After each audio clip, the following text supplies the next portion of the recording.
সুবহানাল্লাহ আলহামদুলিল্লাহ লা ইলাহা ইল্লাল্লাহ সুবহানাল্লাহ আলহামদুলিল্লাহ লা ইলাহা ইল্লাল্লাহ লা ইলাহা নবী আমার নূরের পুতুল জগৎ করুণে উজালা নবী আমার নূরের পুতুল জগৎ করুণে উজালা রোজ হাসরে করবেন তিনি উম্মতের ফয়সালা সুবহানাল্লাহ আলহামদুলিল্লাহ সুবহানাল্লাহ আলহামদুলিল্লাহ লা ইলাহা ইল্লাল্লাহ লা ইলাহা ইল্লাল্লাহ মুহাব্বতে লা ইলাহা ইল্লাল্লাহ আরশি কুরসি লৌহ কলম সৃষ্টি জাহান ওসিলা আরশি কুরসি লৌহ কলম সৃষ্টি জাহান ওসিলা খুশি হইয়া নাম রাখলেন হাবিবুল্লাহ সুবহানাল্লাহ আলহামদুলিল্লাহ লা ইলাহা ইল্লাল্লাহ লা ইলাহা শাহাদাতের বাণী ঠোঁটে আসিলেন কামলি বলা শাহাদাতের বাণী ঠোঁটে আসিলেন কামলি বলা মক্কাতে ফুটিল রবি নূরে মিন নূরে আলা সুবহানাল্লাহ আলহামদুলিল্লাহ লা ইলাহা ইল্লাল্লাহ লা ইলাহা ইল্লাল্লাহ নামের সাথে নাম মিশাইয়া যারে আল্লাহ পাঠাইলা নামের সাথে নাম মিশাইয়া যারে আল্লাহ পাঠাইলা যে আল্লাহ দুস্ত বলে তাহার প্রেমে মজিলা সুবহানাল্লাহ আলহামদুলিল্লাহ মুহাব্বতে ও সুবহানাল্লাহ আলহামদুলিল্লাহ লা ইলাহা ইল্লাল্লাহ মুহাম্মাদুর রাসূলুল্লাহ সাল্লাল্লাহু আলাইহি ওয়াসাল্লাম জোরে জোরে বলুন আলহামদুলিল্লাহ। আপনারা কি ক্লান্ত হয়ে পড়ছেন নাকি একদম স্ট্রং আছেন? স্ট্রং। সুবহানাল্লাহর জিকিরটা তো মজা হয় নাই। খাবারে লবণ না দিলে কি খাবার খাওয়া যায়? কেন? আরে লবণ হয় নাই তো আমিই কইছি, পরেরটা কি হয় কোন? কি হয় না? মজা হয় নাই যে আমার স্বাস্থ্য ভাই এতক্ষণে ঠিক কথা কইছে, এমনি কথা কইতে হইবে। কি লবণ না দিলে খাবার মজা, মজা না হইলে খাওয়াও। কারণ এইটা যেই বাটপারের বাটপার, এটা অনেক বড় টাউট। আরে বাপরে বাপ, কি লাইলেও কাজ হবে না, মজা না লাগলে ক্রসিং করবে না, টাউট করে দিবে। ঠিক না বেটি? আরে যারা বলেন ঠিক। লবণ ছাড়া যেমনি খাবার খাওয়া যায় না, কারণ লবণ না দিলে স্বাদ হয় না, ঠিক তেমনি ভাবে প্রেম ছাড়া কখনোই আমল মজা লাগবে না। আর আমল যতক্ষণ মজা না লাগবে আপনাকে কেউ আমলের দিকে ঢুকাইতে পারবে না। এই জন্য আমলের আগে প্রেমের বাজারে আসেন। কোথায় আসেন? আরে যারা বলেন আশারায়ে মুবাশশারা 10 জন যে জান্নাতের খবর পাইছে, এই জান্নাতের 10 জন খবর পাইছে, এর মধ্যে প্রথম আবু বকর। আরে যারা বলেন ঠিক না ঠিক? আরে যারা বলেন সেকেন্ড কে? ওমর। থার্ড কে? হযরত উসমান। ঠিক না বেশি? এরপরে চতুর্থ নম্বরে কে? হযরত আলী। আমি একটা গজল লিখেছি বন্ধু, আমি কিন্তু একজন রাইটার, অনেক লিখেছি। কয়দিন পরে দেখবেন, হয়তো আগামী 2-1 মাসের মধ্যে আমার লেখা কিতাব বের হবে ইনশাআল্লাহ। আলহামদুলিল্লাহ কয় না? আরো জোরে কইতাম না একটু? আপনারা গাইবেন নি আমার সাথে? গাওয়াও লাগবে, হাদিয়াও দেয়া লাগবে।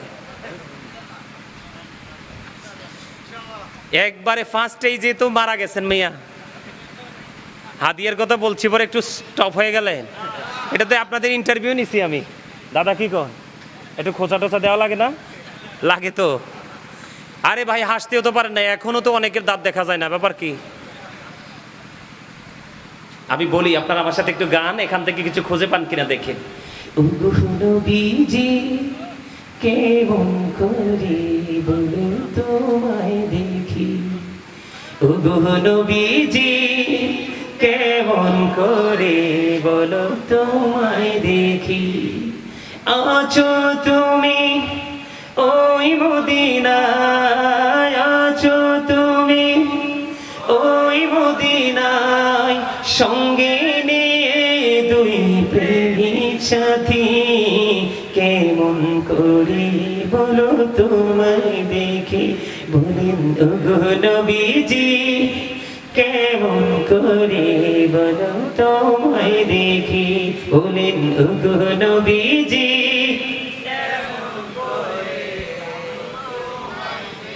আমি 2-3 বার করে বারবার এই জন্য এটাকে রিপ্লাই করছি যেন আপনাদের বলতে সহজ হয়।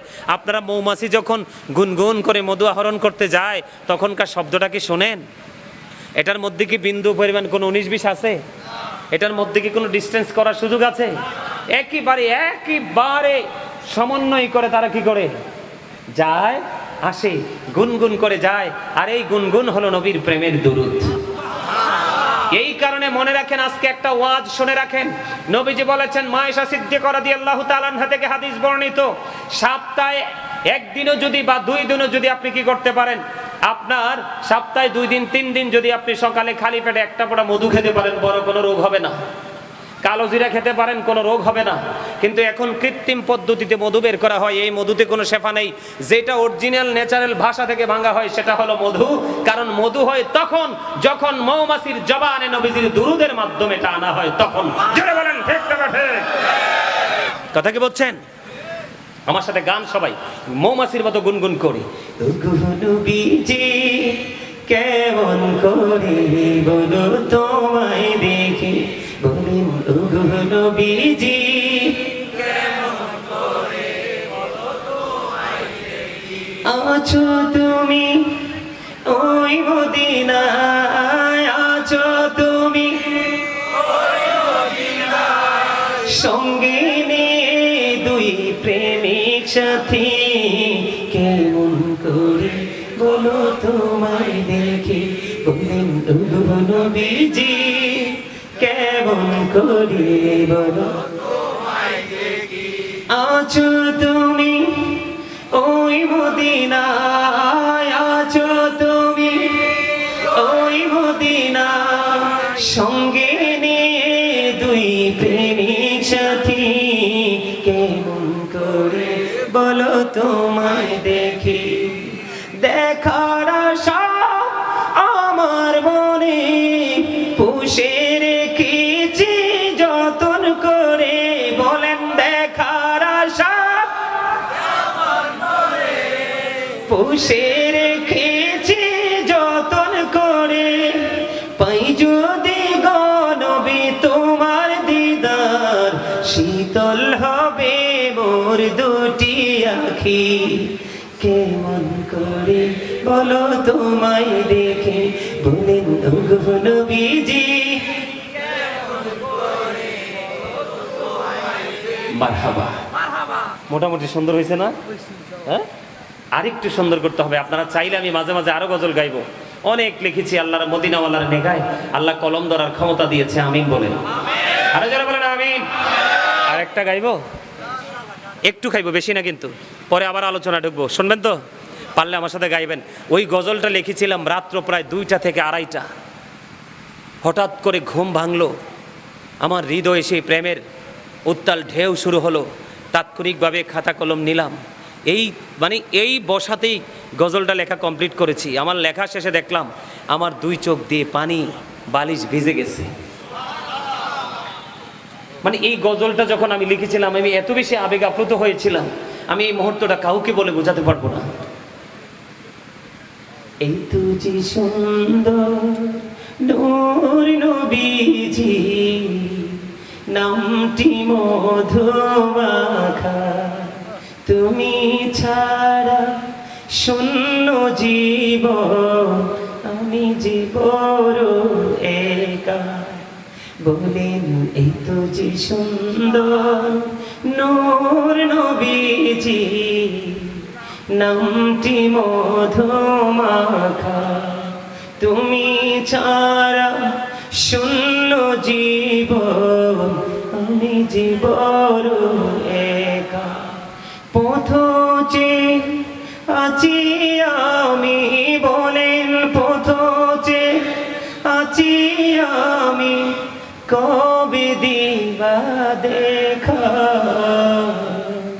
এত যে সুন্দর নূর নবীজি,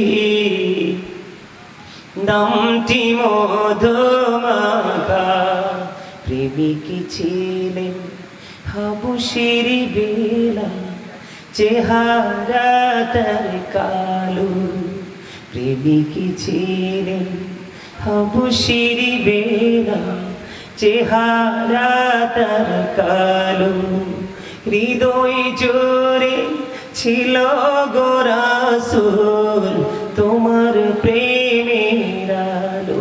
নবীর প্রেমের ইতিহাসে, বলেন নবীর প্রেমের ইতিহাসে এই নামটি আছে লেখা। এত যে সুন্দর নূর নবীজি, নামটি মধুমাখা। মারহাবা। এই গজলটা আমি লিখেছিলাম কাঁদতে কাঁদতে, কারণ আমি তো নবীর উম্মত দাবি করি।